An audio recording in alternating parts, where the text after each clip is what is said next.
Assalamu alaikum, friends. The recent attacks on Iran, led by Israel and supported by the United States, had two main objectives: to destroy Iran's Islamic government and to wipe out its nuclear program.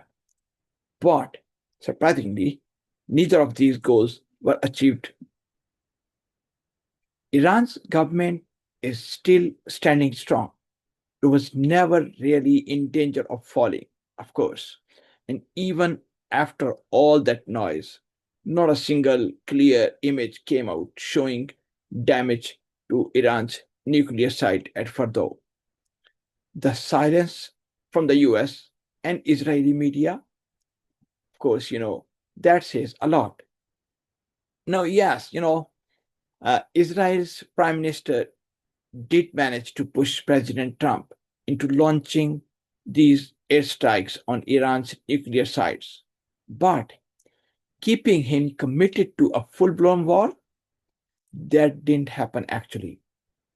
Many Americans, as you might know, even Trump's own diehard supporters, criticized the decision. Trump, being the political showman he is, quickly changed his mind, quickly changed his direction. He called for a ceasefire. And when that happens, even Israel had no choice but to accept it. Not because they wanted it, but because they had to. And many of you might be asking this question as to why Israel had to agree to ceasefire. Let's try to find this answer to this question. For the very first time in history, as you might know, Israel saw its own cities and neighborhoods under direct attack. Iran kept launching missiles even while Israel continued its own strikes. But Israel's famous defense systems, what happened to them? They couldn't stop all of them. They couldn't stop all these missiles. Important places, as you know, like Tel Aviv, like the Mossad intelligence headquarters, Ben Gurion Airport, Haifa's port, and oil refinery. Even Beersheba in the south were hit by the Iranian missiles. Now, yes, we all know that Israel had better fighter jets, more advanced weapons, and help from the US government right from day one. But on the other hand, Iran had no jets in the sky, but it had something else, missiles, as we just mentioned a while ago, and it used them with skills. That is how it fought back, and the whole world, of course, saw it. Even Trump, who first acted like Iran should surrender, later changed his tone and praised both Iran and Israel during the ceasefire announcement.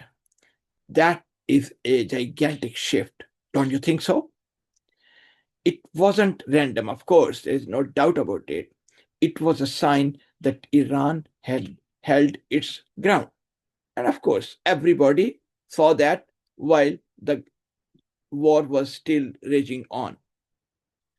Now let's talk about something even more profound, even more important. Iran has never officially tried to build nuclear weapons. But after this attack, can we really blame them if they do? Just look at what happened to Iraq. Just look at Libya. Look at Syria. All these countries were destroyed. All had no nuclear weapons. And now Iran is in their shoes, next in line. That's why many people believe Iran must build nuclear weapons, not to attack someone, not to attack others, but to stop others from attacking it. This is something very important, and they got to seriously consider about it. And it's not just about weapons. Iran proved it has the brains too. Its missile program, especially the new hypersonic missiles that slipped past Israel defenses showed very clearly that Muslim countries can also lead in science and technology. Even if some nuclear buildings were hit, of course, you know, but Iran's scientists and engineers are still intact. Most of them are still there. They are the real power. And before the bombs dropped, Iran had already moved its most important nuclear material to safer places. So, really, what did Israel and the US accomplish during this war? To my understanding, nothing meaningful. That is why more and more voices are calling on Iran to leave the Nuclear Non-Proliferation Treaty (NPT) and to stop letting inspectors from the IAEA into their facilities, just like Pakistan did. Pakistan never signed the NPT. It never allowed inspection. And of course, as you all know, it became a nuclear power in 1998. So the lesson, my friends, is crystal clear. Weak countries get pushed around. Strong ones survive. But listen carefully. Strength alone is not enough. We need freedom too. Look at North Korea. It's got weapons, it's got military strength, but no freedom for its people. That's not the kind of strength Muslims should be looking for. And look at Israel. It gives democracy and freedom to its Jewish citizens, even while it oppresses Palestinians. Yet, most Muslim countries cannot even offer that kind of freedom to their own people. Why? Why is it so? Why are we so afraid of our own people's voices? This is an important question all of us should be asking ourselves. Real strength, through my understanding, comes when people are free to talk, free to think, free to speak, and to live with dignity. Sadly, you know, many of our governments silence good ideas, ignorant, ignore talent, and fear change. And that weakens us more than any enemy ever could have done. For example, just to illustrate the example as to what I'm saying, is just take the example of Pakistan, for example, a nation born with democratic roots, a nation with vision and sacrifice in its past. It was meant to lead the Muslim world, a modern, strong Islamic nation. But surprisingly and disappointingly, you know what happened? Something went wrong somewhere during this journey. We got lost in corruption and confusion. That is an awful truth, very painful truth.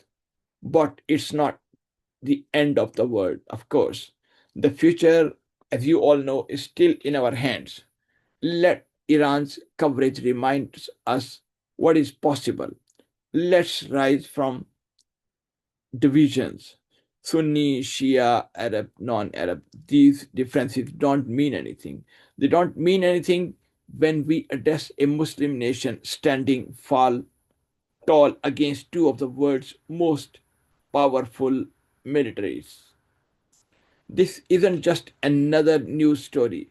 This is a turning point, a moment of awakening, a reminder that Muslims can still exist. We can still fight back and we can still shape our own future. So, if we want freedom, the moral of the story is, if we want freedom, we must be strong. If we want strength, we must be united. And, and of course, if we want dignity, we must rise together. Thank you so much, and I hope to be able to speak with you sometime very soon again. Thank you. Bye bye.